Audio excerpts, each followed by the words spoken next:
So I recently came across this video where this young lady says that a car dealership sold her a lemon and she's out of $4,500 in 2 weeks. I wanted to talk a little bit about this situation and how you can avoid being in a situation where you feel like you purchased a lemon.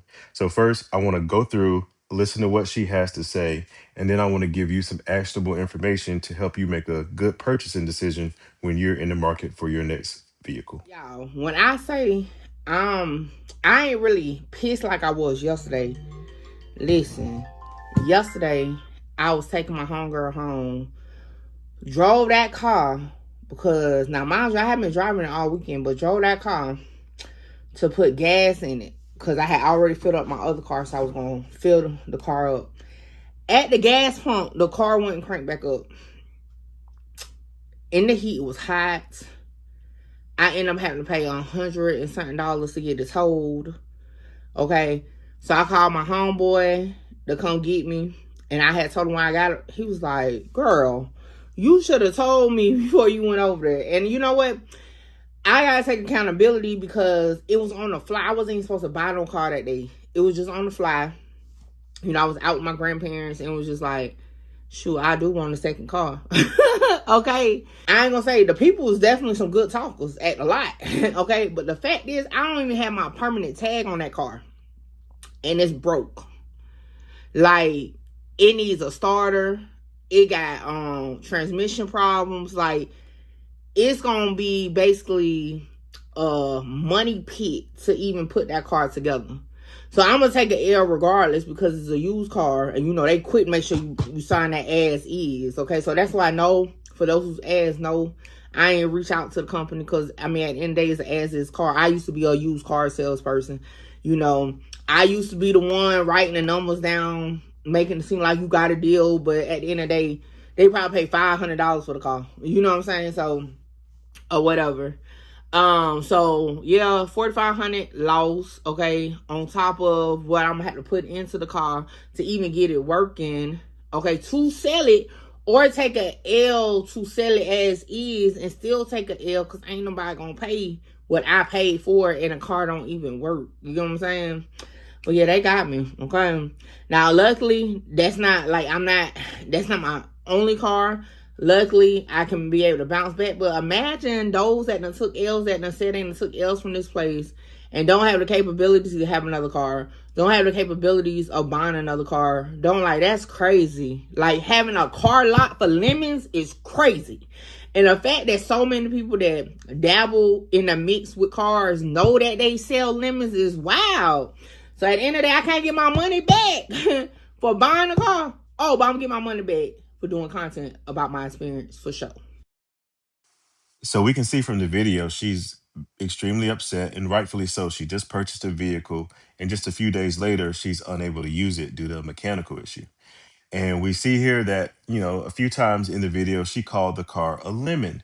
And she insinuated that the dealership she purchased it from is known for selling lemons. And a few people in the comments referred to the dealer as a lemonade stand. So, definitely there's a common theme here between her and other people who've, known people with similar issues that believe the car is a lemon. Well, according to the South Carolina Department of Consumer Affairs, it's not. So, in order for a car to be considered a lemon, it has to be a vehicle that was purchased brand new with no previous owners. It also has had to be in the shop with three repair attempts for the same issue or any number of repair attempts where the vehicle was out of service for 30 days or more. Doesn't have to be consecutive. So that means that her used car that she purchased from the jump could not be a lemon because she did not buy it brand new. So used cars in South Carolina are what's called as is. They fall under the used car rule as is, which means that all used cars are, when they're purchased, they're being purchased as they are with no warranty, unless the dealer gives you at time of sale a written warranty or service contract. And if so, they are required to repair the vehicle according to the terms of that contract. Um, the way to kind of keep up with this, when you buy a car, on the window there's going to be something called a buyer's guide. And that buyer's guide is going to say whether the car is as is with no dealer warranty or if it has a dealer warranty. Now, it could be as is with no dealer warranty, but below, kind of like in the middle of the page, there's a section that says non dealer warranties. The vehicle could have a non dealer warranty that's applicable. Now, this would be things like the original warranty that came with the car when it was new. A portion of that warranty could still apply. It could also be a manufacturer's used vehicle warranty, like certified pre owned. And then it could also be another used vehicle warranty that is not administered by the dealer. So, for example, the dealer could purchase a warranty from a third party warranty vendor and give you that coverage, but the warranty is not from the dealer itself. So, it's in that lower section. And honestly, I think this is a little confusing the way this is written out. So definitely be mindful of that when you're reviewing a car. You do want to make sure that a car has some type of warranty coverage available before you purchase it. So if you decide you want to buy one of these lower price cars, I want to give you a few actionable steps to take before you sign paperwork and exchange money. The first is you want to take the vehicle on an extended test drive. You want to drive it on the highway. You want to drive it for a few miles. You want to roll down all the windows, turn the AC on, make sure all the lights work. You want to, slam on the brakes. You want to make a sudden steering adjustment so you can hear the suspension, so you can feel the brakes, hear the brakes. All those things. You want to make sure you go on a test drive that's long enough for you to get the car up to temperature, make sure it's not going to overheat. You can't just go around the block and think that's sufficient on a vehicle that's older. You definitely need to put it through its paces and make sure that it performs in a reasonable manner. Now, beyond your test drive, you want before you sign any paperwork, before you exchange any money, you want to take it to a auto mechanic that you trust and get him to go over it with a fine tooth comb.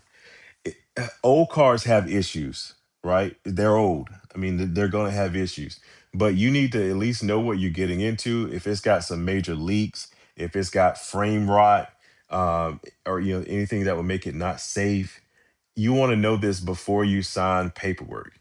Once you sign paperwork, you're effectively done. The dealer doesn't have to do anything for you on an as is car. So you want to make sure before you sign that you get a clean bill of health from a mechanic you can trust. And if there are things that need to be repaired on the vehicle, before you sign paperwork, speak with the dealer. And you can either get them to make the repairs or get them to give you a discount, considering the repairs needed, and then you get your mechanic to make the repairs for you.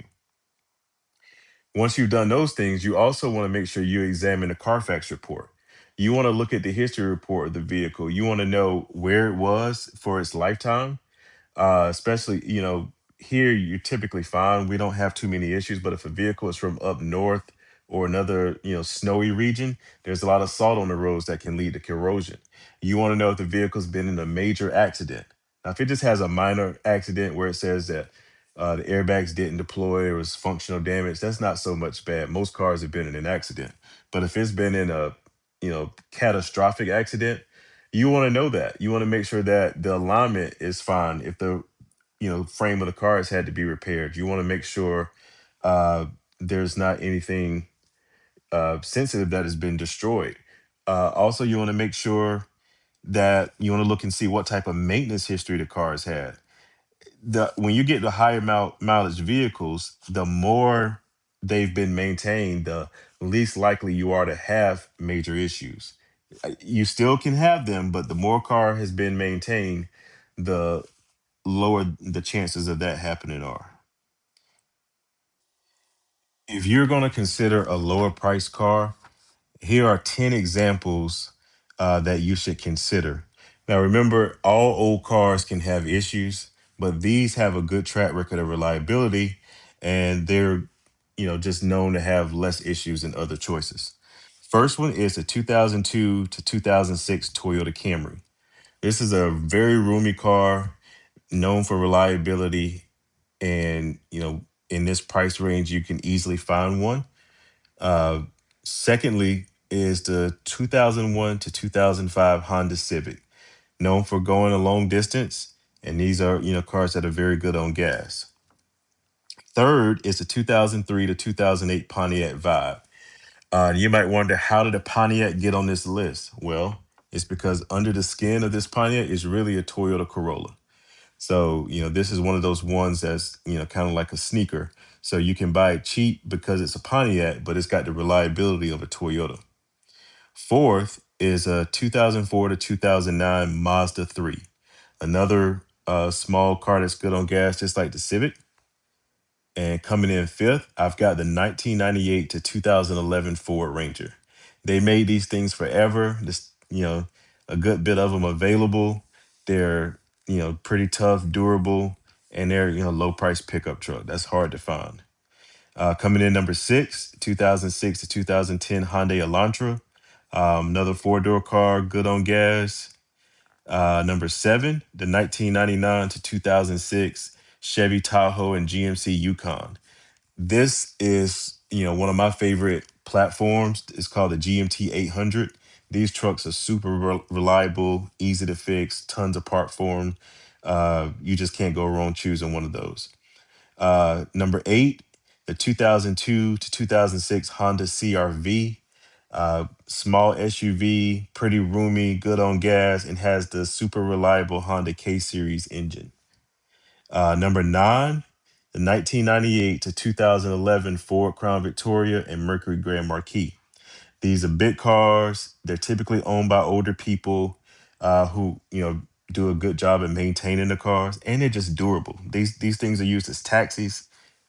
They go for miles and miles and miles. Great choice. And finally, the last number 10 is the 2000 to 2005 Buick LeSabre and Buick Park Avenue. Just like the Crown Vic, these are typically owned by older people, and they're very well maintained. They're also extremely reliable. If my life crashed and I had to buy a cheap car tomorrow, the Buick LeSabre is exactly what I would get. It's got the 3.8 Buick engine, which is just highly regarded for its reliability, and these cars just go forever. Now, again, all cheap cars are going to have issues. These are just a few examples that are noted for being a little more reliable than the rest. So if you do have to consider, you know, a cheaper car, this is a good group to pick from. And finally, as we bring this to a close, I want you to consider the three life cycles of a car before you buy one of these lower price cars. Cars have three stages of life. The first is the new car buyer. They buy the car brand new, they pay the full price for it, but in exchange for paying the full price, they get a car that has a full warranty. If anything goes wrong, they're covered. They even get that lemon law that we were discussing earlier. Some manufacturers include maintenance. The car doesn't need, anything beyond oil changes, and the manufacturer does pay for those in some cases. They really just get to drive the car. They pay and drive. They don't have to worry about replacing tires, replacing brakes, having a mechanical failure. In a lot of cases with new cars, there are options to get a really low payment on a new car, especially if you consider something like leasing. You know, you have to consider more than just the price you pay for the car. You have to consider the overall price you pay for your ownership, which includes maintenance, breakdowns, having to get a rental if your car is in the shop, things like that. So the second stage of a car's life is the second owner. And this is the person that buys it slightly used, maybe with 30, 40,000 miles. They pay a lower price than the new car buyer because of depreciation, but the car is still in relatively good shape.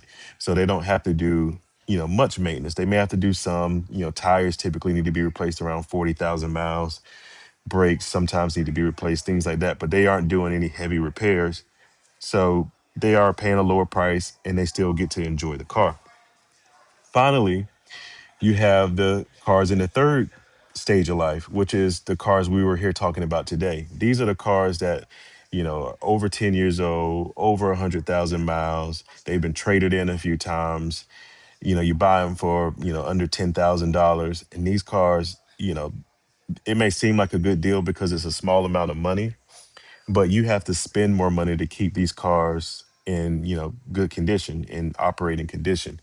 So things like engine repairs, transmission services, tune-ups, those are things that you as the third stage owner has to do that the first two people never had to consider. So while you're paying less for the car, your overall cost of ownership could be just as much or more than those people who are just paying a low payment. Depending on what type of vehicle you're looking at, they're brand new cars you can lease in the $300 a month range.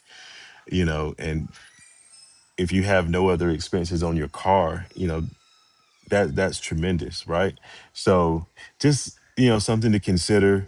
You know, there's more than one way to skin a cat. There's more than one way to strategize your purpose, but you need to make sure you have all the information and make sure you consider every angle before making your decision to make sure you're making the best decision for you.